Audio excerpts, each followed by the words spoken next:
Today I'd be talking about a solution which CyberArk has come up with recently to tackle problems relevant to working from home, which are kind of on the go during this COVID-19 crisis, right?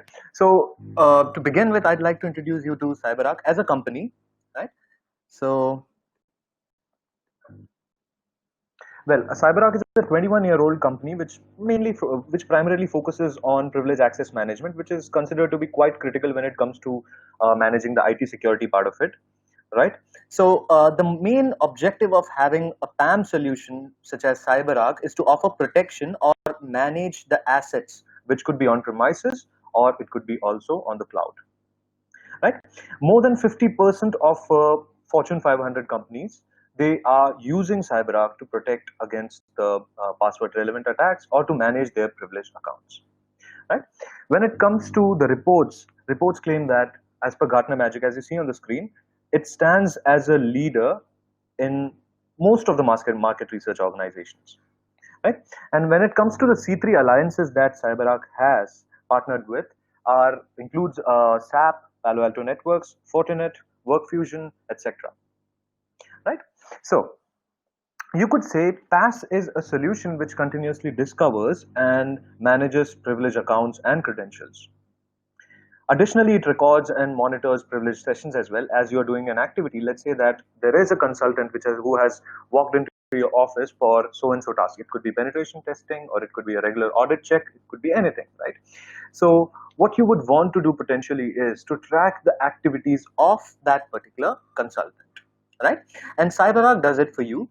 All you have to do is just onboard that particular consultant onto CyberArk PAM solution, and once you do so, whatever he does in his remote session, it could be on Windows server, it could be on Linux server, it could be any third-party application, all of the activities which are being performed are being logged and stored in the form of video recordings. Now, in what way is it offering us the protection? So let's say that now all we are doing in a typical PaaS solution is that we store all the credentials that we have all across the organizations onto a hardened server that we call it as Vault, right? And we use a CPM server, that's another component of CyberArk, to manage and rotate the credentials as per the password policy that you set, okay? And then there is a PVWA component which is used by the users to interact with CyberArk. It's a GUI. Okay, it's running over IAS. Then, finally, there is a PSM component involved, the fourth mandatory component, I would say. So that component is used to record the sessions and give you access to the end servers. Now, if you put together all these things, you can always look at PAM as a solution which is kind of giving you an ability to forget all of your passwords because everything is managed by CyberArk itself. All you need to do is remember one single credential, that is credential to the CyberArk. And you can see all your accounts inside. And once you connect, you get the access or the secure access through the PSM server, Privilege Sessions Manager. Right? Additionally, it has multiple other components such as EPM, AIM, Conjure, Alero, etc. So additionally, using all the components in hand, you can manage your DevOps network. You can also enforce privileged access management on the end servers, as in you can control what a user can do or cannot do. You can also enforce functions such as application control, etc. Right? Now, this is what typically a PaaS is expected to be doing. Right? Now, the concern today, right now, as we are standing, is the remote workforce, right? So we need to make sure that our users, especially in this COVID-19 crisis, they are able to access the resources which they generally do seamlessly plus security, in a much secured manner, we could say. So CyberArk has come up with Alero. Alero is another cloud component, right? We'll see how exactly the backend flow is when it comes to Alero, right? So the first question that we need to ask ourselves is that, is our organization ready for remote work yet? We don't have any options as of now, but most of the time there are consultants who are working from home, or they could be offshore, or they are just not allowed to get inside the premises depending on the nature of organization. There could be multiple reasons. So we need to be ready to work or let a user work from home or work remotely, we could say. All right? So when it comes to remote vendor breaches, they are quite common. An example of this could be, let's say that you would want to perform auditing on your network, right? So what you do is that you talk to one of the organizations, let's say they are based out of the US, right? Now, how can we give him access to the resources which he needs to access so as to perform his auditing, right? So we generally give him a VPN access, and once we provision the VPN access, all he needs to do is enable the VPN, create a tunnel onto our premises, and then he has access to the resources. Well, the problem here is that what if, you know, some of the organizations, like you could say some of the internet service providers or some of the government organizations, they are still sticking to the traditional technology such as secure remote or traditional access VPNs, etc., right? So in such cases, what happens is that they get the connectivity, but the problem is administrators of the company, of the customer, they don't have the granular controls to give them access to specific resources. For example, in the case of secure remote, what happens is that the moment a consultant connects, he has access to the entire segment, not to one or two systems, right? Secondly, we saw a couple of breaches when it comes to SSL version 3, TLS version 1.2, right? So when a handshake is going on, there is a strong possibility that these ciphers can be exploited, or a combination of these ciphers can be exploited. Well, if you have the latest systems in hand, you can, of course, you can get rid of the last one, as in you can make sure that you're choosing the right ciphers, and then you can get rid of that. But then you never know of the zero-day attacks. So you need to be cautious about whatever you're doing, right? So let's assume that, okay, let's assume another case where, let's say that the remote user has actually connected. But what if the system of the remote user itself is hacked or compromised? Right? So what a hacker can do in his system is that he can take out the credentials, he can take a memory dump of his entire system, and then with which he should be able to find the passwords which are for the VPN. Now hacker can masquerade the identity of the consultant, and now since the consultant is provisioned with secure remote or equivalent, he has access to the entire segment, right? Which can lead to a very dreadful attack. Right? So what we need right now, what is the idealistic solution? We'll talk about that in a shorter while. So we know that this slide basically talks about how much trust should we be extending to our third-party vendors. How much trust can we provide to the remote employees?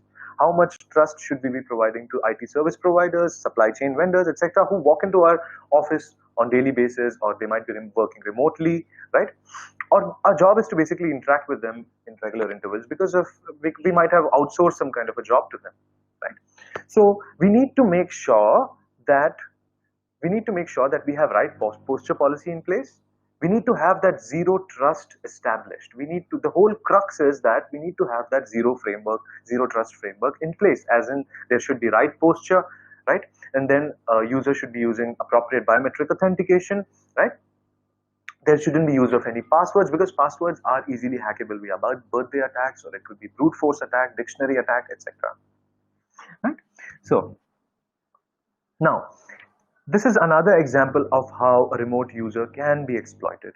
For example, let's say that this is the customer premises. Now, a remote user, it could be a consultant, it could be an employee, is accessing those resources using VPN, right?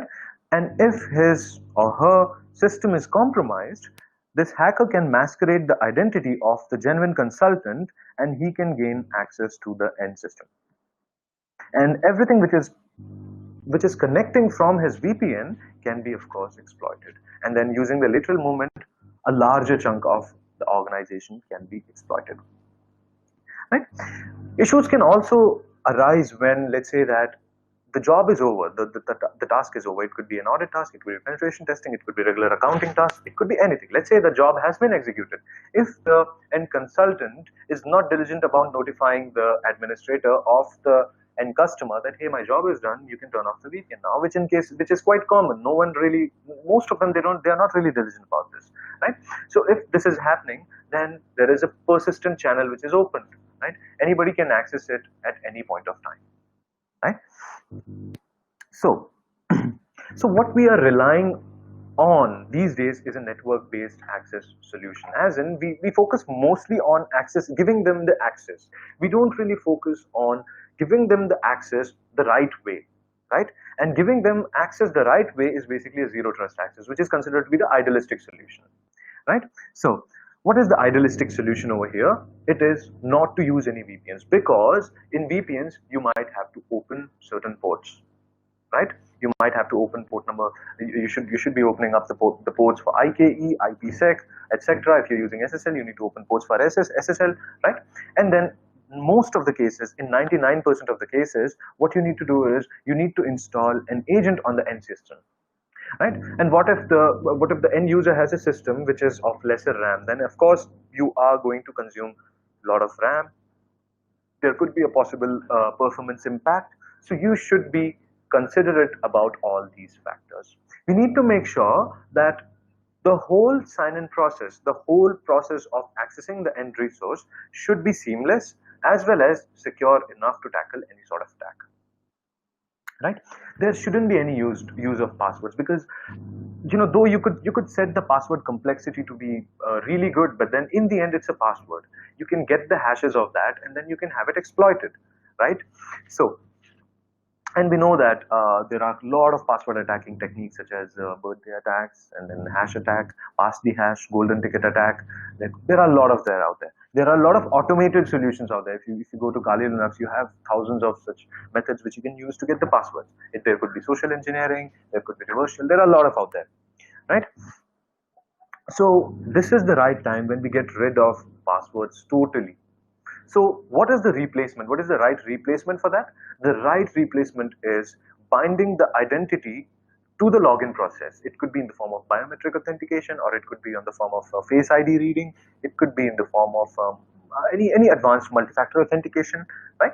So, and then we know that when it comes to providing the network access through VPN, it can be quite complicated, because what you need to do is first you need to configure the whole thing, and then you get, of course, there is a lot of approval chain involved. Apart from that, you need to make sure that you configure it the right way, you test the configurations, then you configure the policies, again you test it up, right?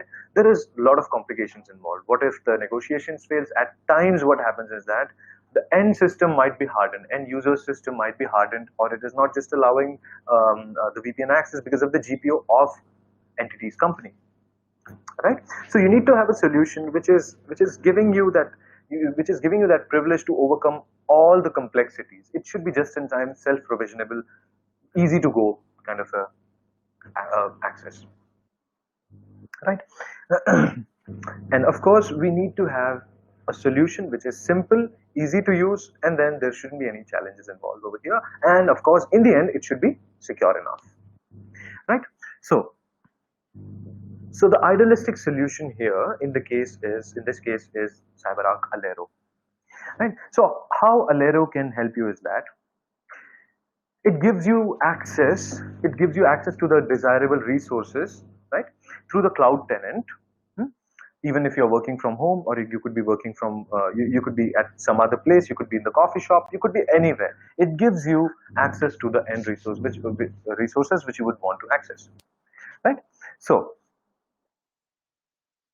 what it does is it's providing you zero trust access, right? By making sure that you're using biometric authentication, by making sure that you're not opening any ports. You don't really have to open any ports. Plus you use biometric authentication, and then it's easily provisionable. You don't really have to put in any sort of hard work. You just enroll and then it's good to go, right? So if we talk about the architecture over here, so let's assume this is the customer premise, and CyberArk PaaS solution, as in the combination of Vault, CPM, PSM, PVWA, right? All these components are present behind the firewall, right? And then all you need to do is you need to just get the CyberArk Alero cloud tenant access from CyberArk. And once you get that, all you need to do is download the connector from the CyberArk Alero itself, which is easily downloadable. There is just a download button over there. You click it and then you get access. You can just download that CyberArk Alero connector. And what you do is that you need to connect that Alero connector onto the PVWA component. Why do you need to connect it to PVWA component only?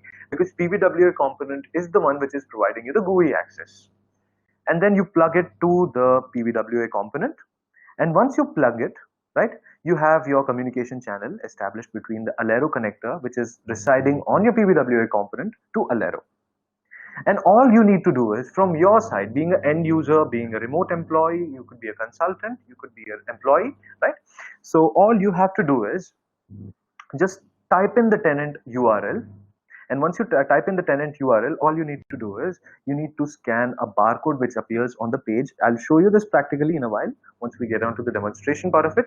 And then all you need to do is download the Alero application from your Play Store or Apple Store. And once you do it, just scan that barcode. And once you have it scanned, it fetches all the information which is relevant to you. And yes, your provision, your access should be provisioned by the CyberArk administrator in the core PaaS solution. So it's going to verify if you are the right person who is accessing, are you authorized to access those resources, right? And on the basis of authentication, presence, and authorization, it's going to provision you the access, right? It's as simple as that. And then, of course, you have the access to your PBWA component, right? Whatever you see generally inside the CyberArk, you'll be able to see it. And all you need to do is just connect to your end resource, and that's pretty much it. Okay, so you can see here that just a while back we were talking about zero trust access. The whole concept of zero trust access is to make sure that you're not opening any ports, right? So the reason why you don't really have to open any ports is because you, as an end user, you are talking to CyberArk Alero, and then connector is always initiating a channel with the Alero. So it's not Alero which is initiating the challenge. And since Alero connector is initiating the challenge, CyberArk Alero just needs to give a TCP response. That's it. So that's the reason why you don't really have to open up any specific ports, right? And now, talking about the architecture over here. So now let's say that I have logged into CyberArk Alero and then I have access to my PBWA, right? So the question is, how is my traffic flowing? Is it kind of plain, as in am I accessing the end resources on port number 22? Let's say I'm taking SSH of a Linux server. So is it going on port number 22 or is it going on port number 443, or how is it going, right? So in the case of Linux, we generally use port number 22 to access it. So what happens is that when you are when you are accessing a Linux server, the whole communication will be TLS over SSH tunnel, as in it would be using port 443. So there is going to be a handshake. You are secure with the most secure ciphers. TLS version 1.3 you can use as long as your browser supports it, right? And then for the RDP session, it's going to be TLS over RDP, right? So whatever you are accessing, it is on a secure port. It's not really running on any insecure ports. Now, the good part about this, the additional thing that you need to deploy is the HTML5 gateway. Why do you have to deploy HTML5 gateway? Because every time you connect to a specific resource, it opens up another tab in the browser itself. So you're not really having the RDP window. It's rather opening the component inside the browser itself, right? So this is the reason why you need to have HTML5, so that your browser can, or you could say, so that the browser gets the ability to open an additional tab and give you access to the end resources, right? Good enough. So now, when it comes to onboarding, this is the application. This is how the application looks like. The application which you need to install on your smartphone, right? And if you don't have a smartphone, you could make use of multi-factor authentication, which is also configurable in the case of your CyberArk Alero, right?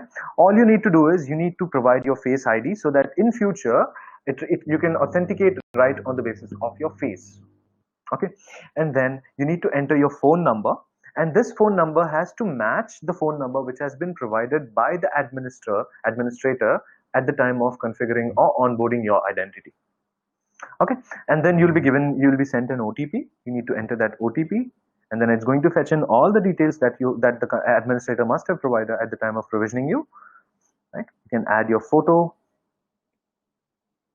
and then finally you need to set up the PIN code for your, this PIN code is required as a second factor, or you could say, let's say that the Face ID did not work for some reason, right? Because it is kind of subjective to how your phone works when it comes to Face ID recognition, right? So you can also set up a PIN code, right? So you can either authenticate to it with either Face ID, or you could also use PIN code, right?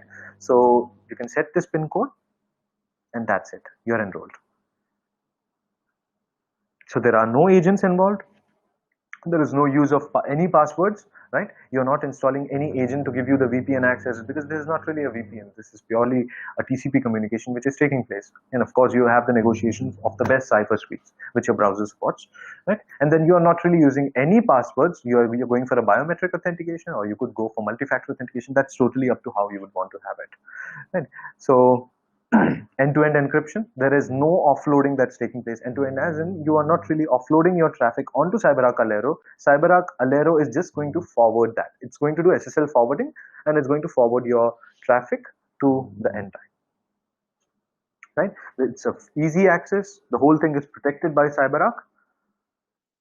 And what kind of information is being stored on the cloud? This is the common question that is being asked. Only basic details such as your name, your last name, your phone number. That's it. That is going to be stored inside the cloud. Not more than that. So when it comes to key features that Alero has to offer, it offers you zero trust access for remote employees and vendors. And we can see that we were not using any VPNs and passwords, nothing. Right? Biometric authentication, it could work on the basis of your face ID, and then at the time of enrollment you're just using a QR code. That's very seamless and very easy to do. It's easily provisionable, as in there is no time or there is no complexity involved at the time of provisioning, right? It's very straightforward.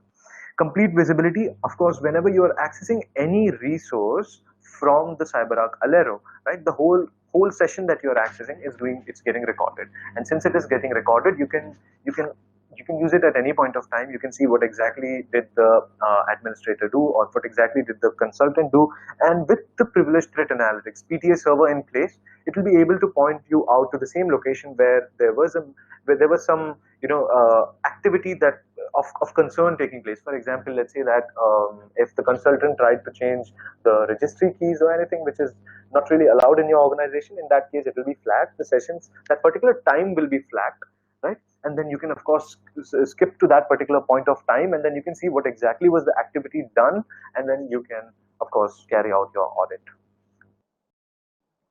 Right? What are the benefits of Alero? It improves your overall security. It's easy to deploy. You integrate it with CyberArk, right?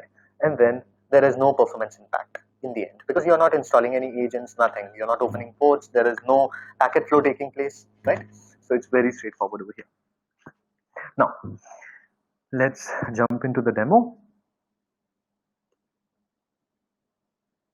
So this is a demo instance. So I'm going to start the demo. Right now, this demo is just to configure, just to show you how exactly you can configure or onboard a particular account onto the CyberArk Alero.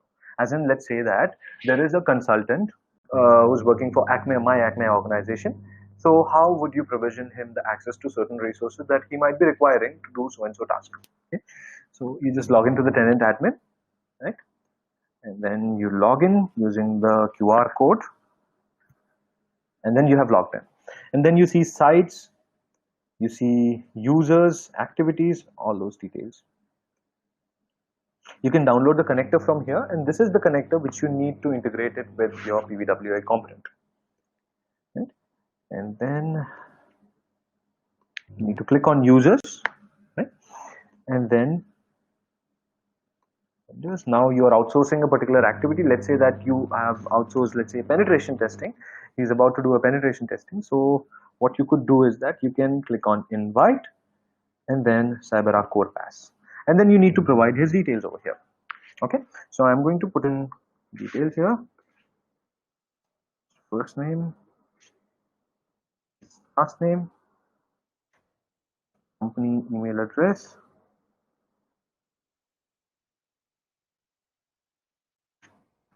phone number,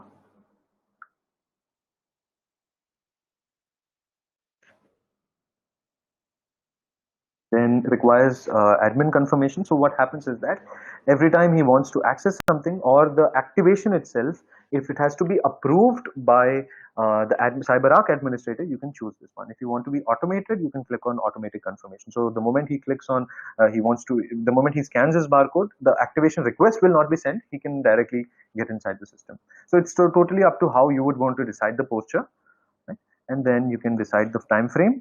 As in, let's say that you would want to set up, let's say he should be, if you remember a while back, I had taken an example of, the consultant not diligent about notifying the user that his job has been executed, right? So in that case, to tackle such issues, what you could do is you can provision the time of activation, or you could say the period through which the account will be active, right? After which it will be automatically deactivated, right? You need to set up all these details, and then you need to click on invite, right? And the end customer or the consultant, he gets his email that, hey, you have been invited by CyberArk Alero, right?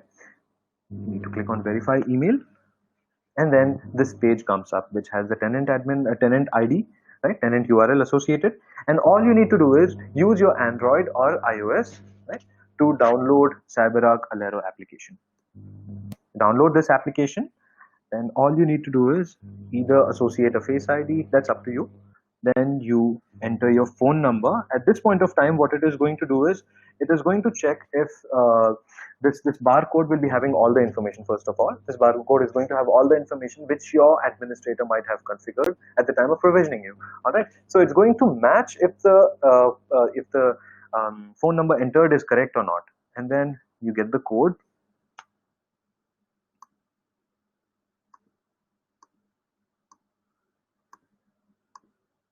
You enter the code, it fetches all the details,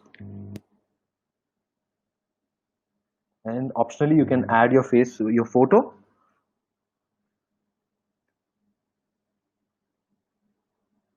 Then you click on next, and then you can set up a pin code here.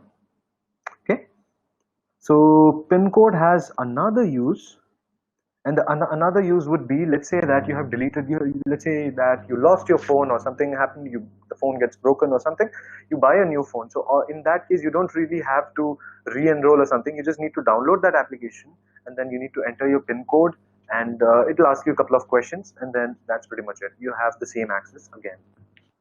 Okay, and you have successfully joined CyberArk PaaS. That's it. Okay.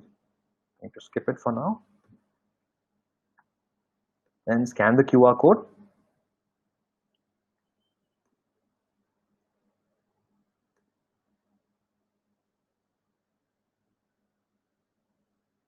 Then you have access to the systems. Now you can see whatever we had provisioned for this particular user, he has access to it. Okay?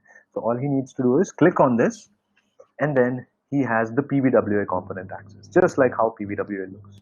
So he can click on connect, and then another window opens up using HTML5 gateway, and he has access to the end resource. So, and you can see his session is being recorded.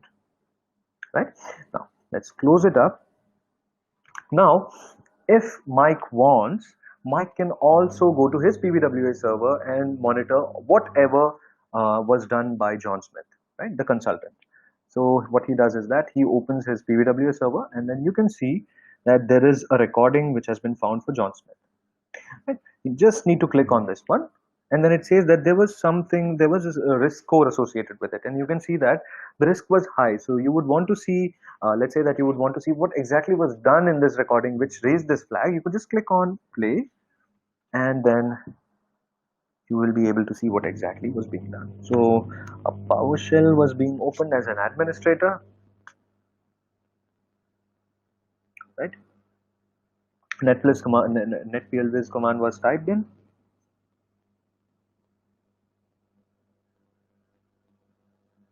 Right? So some activity was being done which was flagged as red, right? User account modification in this case.